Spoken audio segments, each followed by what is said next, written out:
พิสูจน์เห็นแม่ว่ามีแผลเบาหวานเนี่ยเมื่อตอนไหนจ๊ะแกเหยียบตะปูจ้ะไปโรงพยาบาลอยู่อำเภอนี่ไปล่างแผลอยู่มือ2 มือกับบ่เศร้าคุณหมอก็เลยว่าต้องส่งพาส่งเข้าตู้จากบัดหมอป้วนออกมันสิบ่หยุดเลยจ้ะมันป้วนจนแทบถึงกระดูก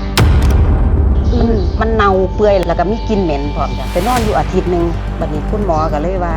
เชื่อมันบ่หยุดคือต้องขอตัดขาแม่ก็เลยให้บ่อยากตัดพอดีน้องสาวเฮ็ดงานอยู่ระยองก็เลยโทรมาว่าเป็นพ่อยาตัวนี้แล้วจ้ะมันสิมีคนกินอยู่โรงอยู่หั่นแม่เขาเจ้ากินแต่บ่ได้ตัดขาน้องสาวก็เลยสั่งมาเดี๋ยวบอกคุณหมอก่อนว่าอย่าเฝ้าตัดขอคุณหมอจากอาทิตย์นึงคันบ่ดีขึ้นคือตัดเลยพอดีลูกได้ยามาตัวนี้แหละแม่ก็ได้มาละลี่กินเราละย่านหมอเห็นอันนู้นนี่ล่ะเป็นคนแอบให้กินเทื่อละ2 เม็ดทานไปมื้อเดียวจ้ะเช้า2 เม็ดเย็น2พอตื่นขึ้นมาอีกมื้อนึงคุณหมอก็เลยมาตรวจหาเชื้อค่ะว่าเชื้อมันประมาณใดแล้วมันลุกลามบ่ค่ะคุณหมอก็เลยว่าเอ้าเชื้อหยุดแล้วนี่ก็เลยว่าถ้างั้นไม่ตัดแล้วนะสวัสดีค่ะชิวจากบริษัทบาลานซ์แบงค์ค่ะวันนี้นะคะชิวอยู่ที่อำเภอโซ่พิสัยค่ะจังหวัดบึงกาฬค่ะใครนะคะที่มีอาการโรคเบาหวานนะคะแล้วมีแผลเบาหวานนะคะหรือว่าคนใกล้ชิดนะคะคนที่คุณรักมีแผลเบาหวานอยู่บอกได้เลยนะคะว่าดูคลิปนี้นะจะไม่ต้องลังเลอีกต่อไปนะคะเพราะว่าเคสนี้นะคะดีมากๆเลยนะคะจากที่จะต้องตัดขาแล้วนะคะแต่ว่าเมื่อทานไปนะคะเพียงแค่1 วันนะคะอาการดีขึ้นมากนะจนคุณหมอนะคะตกใจเลยนะเดี๋ยววันนี้เราไปสัมภาษณ์ลูกค้ากันค่ะว่าที่ผ่านมาอาการเป็นยังไงบ้างนะแล้วคุณแม่รู้สึกยังไงบ้างนะที่คุณหมอบอกว่าจะต้องตัดขาแล้วนะคะแล้วเมื่อทานบาลานซ์ทีนะไปกี่กระปุกนะคะอาการถึงดีขึ้นมากเลยนะคะเดี๋ยวเราไปสัมภาษณ์ลูกค้ากันเลยค่ะสวัสดีจ้าแม่จ๋าสวัสดีค่ะคุณพี่ค่ะเดี๋ยวช่วยแนะนำตัวหน่อยนะคะว่าชื่ออะไรนะคะชื่อนางสาวชัญญาศรีสะอาดค่ะค่ะอายุ45 ปีค่ะแม่แดงแนะนำตัวหน่อยจ้าเอาแม่แดงแม่แดงแม่แดงอายุเท่าไหร่จ๊ะ63ค่ะ63แม่แดงจ๋าเป็นเบาหวานมานานเท่าไหร่แล้วจ๊ะ25 ปีกว่าแม่แต่เป็นโดนเราได้ลูกนะคะเป็นมานานมากแล้วนะคะถามพิสูจน์หน่อยค่ะว่าตอนที่แม่เป็นอาการเบาหวานเนี่ยก็คือมีการพาคุณแม่ไปตรวจตลอดแต่ว่าตอนนั้นยังไม่มีแผลอะไรเนาะจ้ะยังไม่มีแล้วพิสูจน์เห็นแม่ว่ามีแผลเบาหวานเนี่ยเมื่อตอนไหนจ๊ะแกเหยียบตะปูจ้ะไม่ลึกนิดเดียวจ้ะแต่ว่ามันแห่งไปโรงพยาบาลอยู่อำเภอนี่ไปล่างแผลอยู่มือ2 มือกับบ่เศร้าคุณหมอก็เลยว่าต้องส่งพาส่งเข้าตู้จากบัดจ้ะคือมันไม่แห้งมันไม่ยุบแห้งจ้ะมันบ่ยุบเลยคุณหมอก็เลยว่าเคสนี้มันต้องไปพาไปควันเนื้อออกเพราะว่าเนื้อมันเน่าไว้จ้ะเพราะว่าคนที่เป็นเบาหวานด้วยเนาะที่สุดเนาะเป็นแผลเบาหวานมันสิไว้เพิ่นก็เลยส่งตัวเขาในตู้จังหวัดส่งจากอำเภอโรงพยาบาลอำเภอไปจังหวัดไปนอนอยู่อาทิตย์นึงควันอยู่5 มื้อแผลมันสิบ่เศร้าเลยมันสิเน่าแล้วก็เหม็นเปื่อยเน่าเหม็นบัดนี้คุณหมอก็เลยว่าเชื่อมันบ่หยุดคือต้องขอตัดขาตัดข้อค่ะคือตัดตีนออกเลยแล้วตอนนั้นพี่สุดรู้สึกยังไงบ้างที่คุณหมอบอกว่าเดี๋ยวจะต้องตัดขาคุณแม่นะก็บ่อยากให้ตัดนะจ๊ะบัดนี้บอกแม่ว่าขอตัดขาแม่ก็เลยให้บ่อยากตัดพอดีน้องสาวเฮ็ดงานอยู่ระยองก็เลยโทรมาว่าไปพ่อยาตัวนี้แล้วจ้ะมันสิมีคนกินอยู่อยู่หั่นแม่เขาเจ้ากินก็บ่ได้ตัดขาน้องสาวก็เลยสั่งมาเดี๋ยวบอกคุณหมอก่อนว่าอย่าเฝ้าตัดรอยาก่อนขอคุณหมอก่อนก็เลยขอคุณหมอว่าขอคุณหมอจากอาทิตย์นึงคันบ่ดีขึ้นคือตัดเลยแสดงว่าคือตอนนั้นคุณหมอจะตัดแล้วอย่างเงี้ยเหรอพี่สุดคุณหมอจะตัดแล้วคุณหมอขอตัดวันอังคารนี่อีกประมาณ2 วันจะตัดก็เลยขอคุณหมอก่อนว่าเดี๋ยวบ่ได้บอกว่ารอยาหรอกจ้ะแต่ว่าน้องสาวว่าให้รอยาเบิ่งก่อน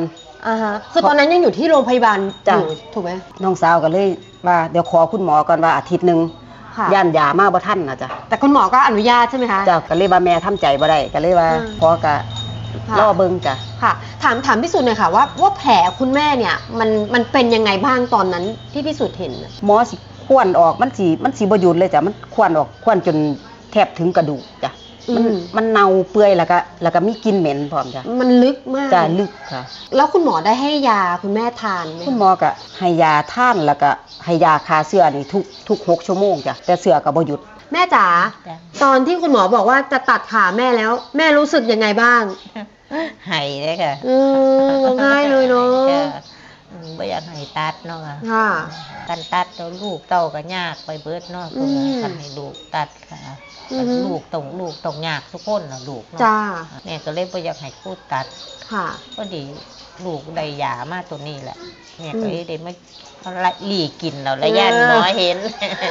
อันนู้นนี่ล่ะเป็นคนแอบ ค่ะ ให้กินเท่าละ2 เม็ด ต้องแอบเนาะ จ้ะย่านคุณหมอเห็น ค่ะ ประมาณกี่วันคะที่แผลคุณแม่เริ่มแห้งอะค่ะพี่สุด ทานไป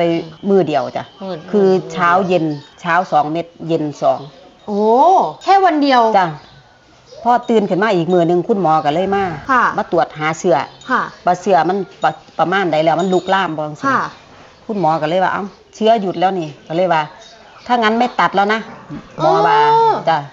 ภายในคืนเดียว จ้ะ ที่วันนั้นที่ทานไป จ้ะ แต่ว่าแม่โอ้ยแม่เงืดหลายแม่เงืด คือทานเช้าแล้วก็กลางคืนแล้วก็พออีกวันหนึ่งหมอมาตรวจคือหยุดเชื้อมันหยุด จ้ะ อุ้ยอันนี้ตกใจมากคือภายในคืนเดียวนะคะ แหละ ที่พี่สุดนะคะ ให้คุณแม่ทานตัวบาลานซ์พีเข้าไปนะคะ แล้วก็พออีกวันหนึงคุณหมอมาตรวจ ก็บอกว่าไม่ต้องตัดแล้วนะคะ เพราะว่าเหมือนเชื้อได้หยุดแล้วแล้วก็คือแผลแห้ง แล้ว จ้ะ แล้วพี่สุดเห็นเลยไหมคะว่าแผลคุณแม่มันดีขึ้น จ้ะคือเลือดมันสิแบบมันสิบ่ซึมออกมา อืม ลายแล้วมันก็แผลมันจะเป็นแดง ค่ะ ๆถ้าเป็นแผลเบาหวานมันจะเป็นแบบเป็นดำๆ จ้ะ ค้ำๆนั่นบ่จ้ะแต่ว่าอันนี้มันสิเป็นแดงเริ่มแดงสดขึ้นมา จ้ะ จังซี่นะ นะคะตอนนั้นพี่สุดรู้สึกยังไงบ้างที่คุณหมอบอกว่าเชื้อมันหยุดแล้วไม่ต้องผ่าคุณแม่แล้วอะไรอย่างเงี้ย ก็ดีใจจ้ะแต่ว่า อืม ตะกี้กับจิตตกคือกันเพราะว่าคิดสภาพแล้วว่าเพิ่นต้องเสียตีนไปเลย อืม เสียเท้าไปเลย ค่ะ แม่รู้สึกไงบ้าง ตอนที่คุณหมอบอกว่าไม่ต้องผ่าแล้วไม่ต้องตัดเท้าแล้ว โอ้ยแม่ดีใจแล้ว อืม ลูกเต้าก็สิยากเนาะลูกเนาะ จ้ะ แต่ลูกคันบ่ได้ตัดแม่ก็ดีใจน้ำลูกขนาด ค่ะ จ้ะ นะคะ ลูกก็สิบ่ได้ยากน้ำลูกน้ำเต้าเขา ค่ะ จ้ะ นะคะแล้วได้โทรไปบอกน้องสาวป่ะคะที่เขาสั่งมาให้ว่า จ้ะโทรไปบอกน้องสาวก็ดีใจ โอ้นะคะดีมากเลย จ้ะ แล้วทานมาประมาณกี่กระปุกคะพี่สุดที่รู้สึกว่าแผลคุณแม่เนี่ยมันกลับมาตื้นขึ้นมาปิดสนิท ขึ้น เนี่ยค่ะ ประมาณ6 กระปุกนี่นะจ้ะ ก็คือให้คุณแม่ คือ2 เซต ทานมาเรื่อย จ้ะ ใช่ไหมคะ คือท่านมาเรื่อยๆเลยจ้ะ อืม แต่ว่าท่านมาประมาณ3 เซต2-3 เซต4 เซตแล้วพอแผลมันดีขึ้นก็เลยลดจำนวนเม็ดลง อ่าแต่ว่าก็ยังมีการทานอยู่เรื่อย จ้ะ ๆ ทาน หม ต่อ อ เนื่อง อนามัยเพิ่นก็ไปล้างแผลซุมือเนาะค่ะ ค่ะ เพิ่นหมอเพิ่นแล้วา อืม แผลนี่ดีซุมือเนาะย่ายดีไว้เนาะแผลเนาะว่าซั่นหมอว่า นะคะ จ้ะ คือตอนนี้ชิวนั่งอยู่กับคุณแม่นะคะ คุณแม่ได้เอาแผลที่เท้าให้ดูนะคะ คือตอนเนี้ยคือเหลือแค่ร่องรอยแผลเป็นนะคะ แต่ตอนนี้คือแผลขึ้นมานะคะ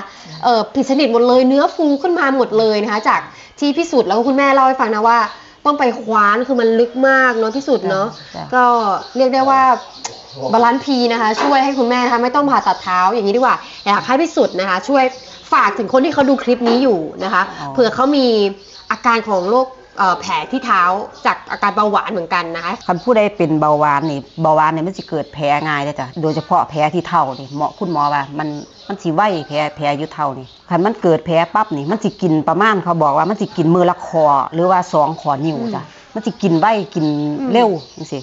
แต่ว่าพอได้มากินยาตัวนี้ปุ๊บนี่เสื้อมันสิหยุดเลยจ้ะ ค่ะ จ้ะกินแค่มือเดียวนี่จ้ะ ค่ะ ท่านแค่มือเดียวเสาแรงนี่คันผู้ใดเป็นก็คือมันมีแต่สิเน่าแล้วก็มีแต่สิตัดขาอย่างเดียวเด้อจ้ะคันใครเป็นแผลเบาหวานนี่ให้มากินรถจ้ะเพราะว่าดีอีหลีกินแค่มือเดียวนี่เสื้อหยุดแล้วก็บ่ต้องตัดขาค่ะบ่ต้องเสียขา นะคะ ถ้าใครถามว่าพิสูจน์เป็นหน้าม้าหรือเปล่าจะตอบว่าอะไรดี บ่ได้เป็นนามาจ้ะมีตัวตนจ้ะนี่แม่มา อ่า คือมาสอบถามได้จ้ะ อืม อยู่อำเภอโซพิสัยจังหวัดบึงกาฬจ้ะ นะคะ เพราะว่าอย่างที่บอกนะคะว่าพิสูจน์นะคะ แล้วก็คุณแม่นะคะ ก็มีคนมาเยี่ยมนะคะ แล้วก็มีการบอกต่อไปให้กับเพื่อนบ้านท่านอื่นด้วยนะคะ เดี๋ยวจะไปคลิปหน้านะคะ เดี๋ยวคลิปหน้านะคะที่ก็จะไปสัมภาษณ์นะคะ เพื่อนบ้านของพิสูจน์ด้วยนะคะ แต่ว่าวันนี้นะก็ต้องขอบคุณคุณแม่แดงนะแล้วก็พิสูจน์มากเลยนะคะถามอีกข้อนึงว่าเต็ม10คะแนนพิสูจน์แล้วคุณแม่ให้กี่คะแนนดี ให้ติมร้อยแล้ว อ๋ ค่ะ อ มันดีเนาะค่ะดีนะจนร้อยบ่ละ ขอบคุณจ้ะแม่จ๋าวันนี้นะคะก็เลยมอบบาลานซ์พีนะคะ ให้คุณแม่และพิสุทธิ์เลยนะคะเพื่อเป็นการดูแลสุขภาพต่อไปอีกนานๆนะคะ จ้ะ นะคะใครนะคะที่สนใจบาลานซ์พีนะคะเพื่อไปดูแลสุขภาพนะคะ ก็ไม่ต้องลังเลอีกต่อไปเลยนะคะ เพราะว่านี่เป็นเคสรีวิวนะคะจากลูกค้าจริงๆ ที่ทานจริงนะคะ แล้วแผลก็หายจริงๆด้วย แล้วมีการบอกต่อนะคะ บอกสิ่งดีๆไปให้กับเพื่อนบ้านนะคะ เคสหน้านะคะชิวจะไปที่จังหวัดไหน